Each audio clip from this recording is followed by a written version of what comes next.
Hi friends, இன்றைக்கி நம்ம வீட்டில் பார்த்திங்கன்னா முள்ளங்கி சாம்பார்.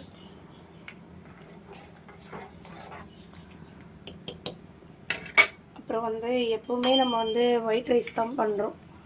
ஸோ வெள்ளை சாதமே எடுக்கக்கூடாதுன்றாங்க. சரி, சும்மா ஒரு ட்ரை.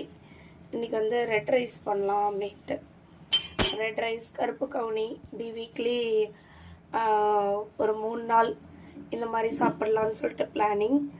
அப்புறம் முட்டை வேக வச்சு கட் பண்ணி வறுத்துக்கலாம் அப்படின்ட்டு. என்ன இது முட்டையில் இப்படி எல்லோவாக இருக்கே அப்படின்னு சொல்லிட்டு பார்ப்பீங்க.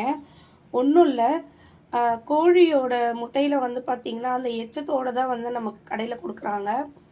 நம்ம அப்படியே வாங்கி லைட்டாக ஒரு வாஷ் பண்ணி என்ன தான் வேக வச்சாலுமே அதில் இருக்கிறது அந்தளவுக்கு 100% போகுமா நமக்கு தெரியாது. ஸோ நீங்கள் நல்லா வாஷ் பண்ணிவிட்டு எடுத்து நீங்கள் வேக வைக்கும்போது அதில் கொஞ்சம் மஞ்சத்தூளும் கல்லுப்பும் போட்டு வேக வச்சிங்கன்னா அதுவும் நமக்கு ஒரு சேஃப் தான். முன்னாடிலாம் நம்ம அப்படி பண்ண மாட்டோம். இப்போ ஏன் அப்படி பண்ணுறோன்னா, இப்போ நமக்கு வர நோய்கள் அந்த மாதிரி இருக்குது. தெரியாத அளவுக்கு நோய்கள் வருது. அப்பா அம்மாவுக்கு சுகர் இருந்தால் தான் பிள்ளைங்களுக்கு சுகர் இருக்குன்னு சொல்லுவாங்க. ஆனால் அப்பா அம்மாவுக்கு இல்லைனாலும் பிள்ளைகளுக்கு இருக்குது. ஸோ எல்லாமே கொஞ்சம் கொஞ்சம் நம்ம மாற்றிக்கணும் அப்படின்றதுனால தான் நீங்களும் இந்த ஹேக்கை ட்ரை பண்ணுங்கள். இப்போ நம்ம கடாயில் எண்ணெய் ஊற்றி மிளகாத்தூள், உப்பு, மஞ்சத்தூள், கருவேப்பிலை, பூண்டு இடித்து போட்டிருக்கேன். இதெல்லாம் போட்டு நம்ம வேக வச்ச முட்டையை கட் பண்ணி போட்டு வறுத்துட்டேன். சாம்பாருக்கு இது ஒரு பக்காவான சைட் டிஷ்ஷுங்க.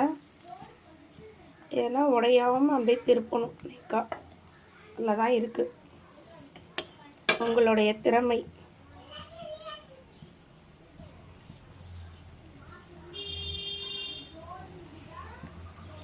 நான் ஆயில் கம்மியாக தான் ஊற்றினேன். எப்பவுமே நம்ம ஆயில் கம்மியாக ஊற்றினாலும் முட்டையை பொறுத்த வரைக்கும் ஆயில் அதிகமாக இருக்க மாதிரி பபிள்ஸோட மேலே வரும். அதனால் ஆயில் அதிகமாக இருக்குதுன்னு நினைக்காதீங்க.